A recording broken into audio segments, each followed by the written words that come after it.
Alrighty, so the InBody sheet and how to digest all of this wonderful information. I'm going to start down at the bottom.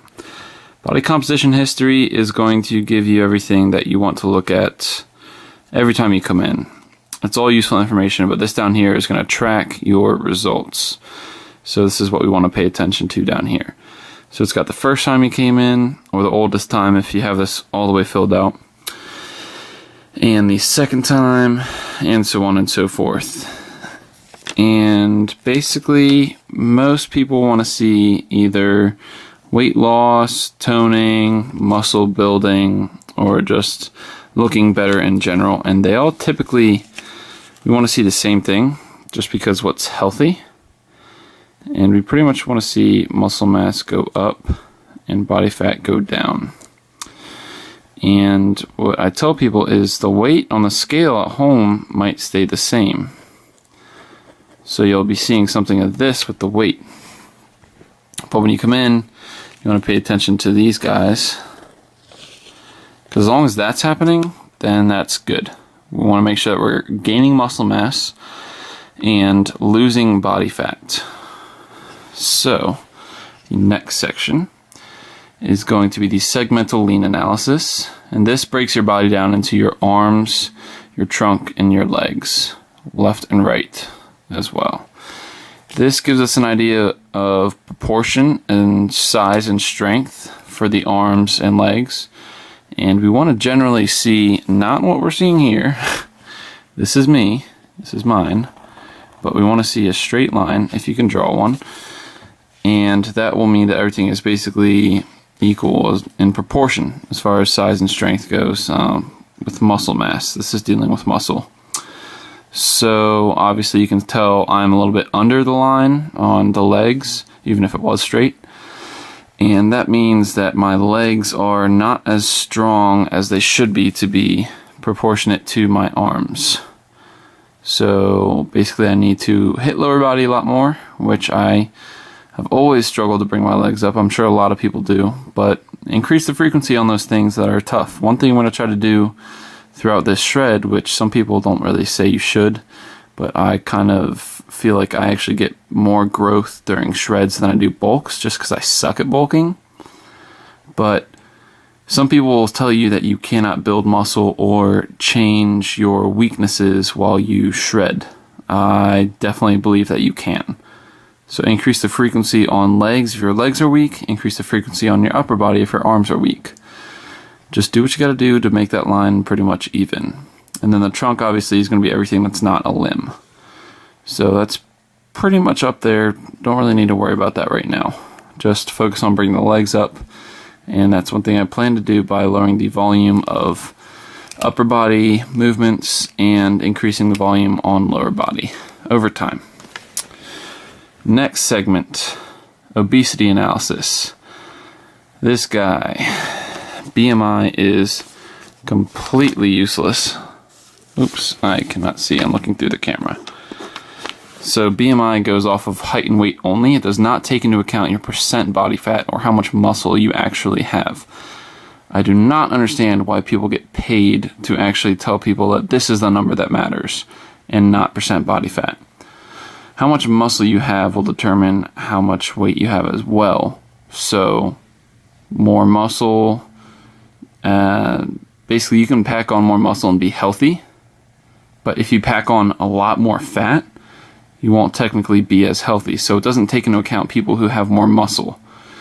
So if you have more muscle and you have a high BMI like myself, I mean I have a good amount of muscle, then it's going to tell you that you're, basically this is telling me I'm obese.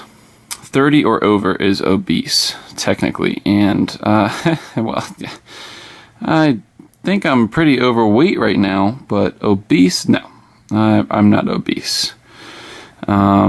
Percent body fat, this is repeated again to give us a scale range and kind of a shape of the quote-unquote healthy range. So if you're out here, you want to bring it into here. But since I'm right in there, we're not really too worried about being healthier with the body fat. I'm doing this more for physique purposes, so I want to bring that body fat down. muscle fat analysis. This gives your weight, your muscle mass, and your body fat mass instead of percentage, which gives you another scale shape to get the shape that we want, which sometimes you'll see a C shape, which means that you have less muscle than you do body fat, and obviously weight.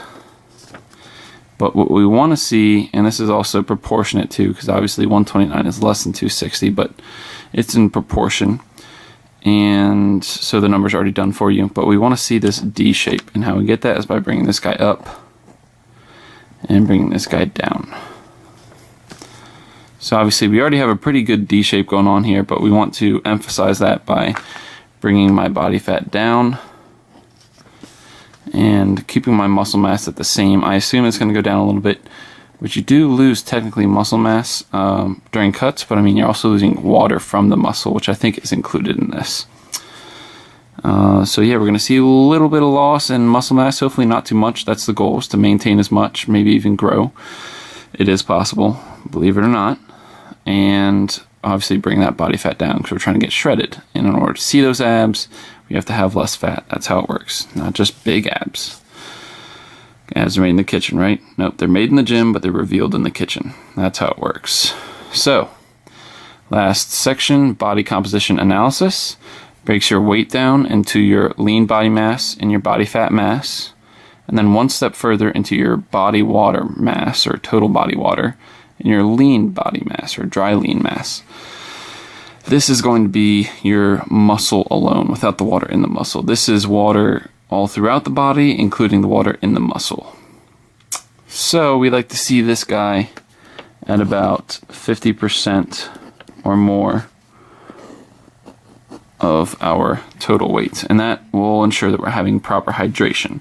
Sometimes what you'll see though is people who don't drink that much water actually have really high water numbers because their body's trying to hold on to that water, because it's like, hey, I can't get enough water, so it's just trying to hold on to that water. And BMR over here, it's pretty cool that it gives you this number. I mean, obviously you can calculate it online too, but it breaks down with all the numbers that it gets from the system and then calculates it for you. So 2560, I believe it was around 2602 or 2609 for my first one. So it has gone down since I lost a little bit of water weight, I'm pretty sure is what most of it came from, and a little bit of muscle mass, but I think that muscle mass was really water.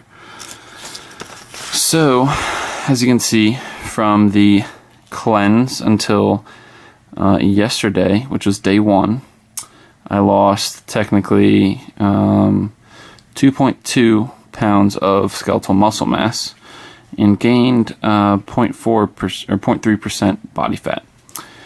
And again, how I believe that worked is I lost water from my muscles because it was being pulled from the muscles with the diuretics. Excuse me, it's hard to think right now. And that's where the loss in muscle mass is coming from.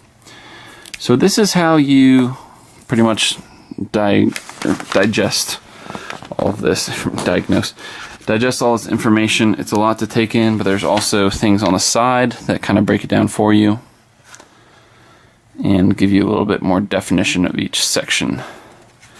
But this is basically what we want to see. Quick recap: muscle mass up, body fat down. Good. Weight doesn't matter unless we're severely overweight. Right arm, left arm, we want to be about same as the legs as well. Right leg, left leg, and the trunk too. And we want to stay in that quote-unquote healthy range. If we're shredding or doing it for physique purposes, obviously we're going to drop below, but you don't want to drop too low because your body does need fat to survive for the organs and everything. And we want to see a D shape here, so keep that in mind.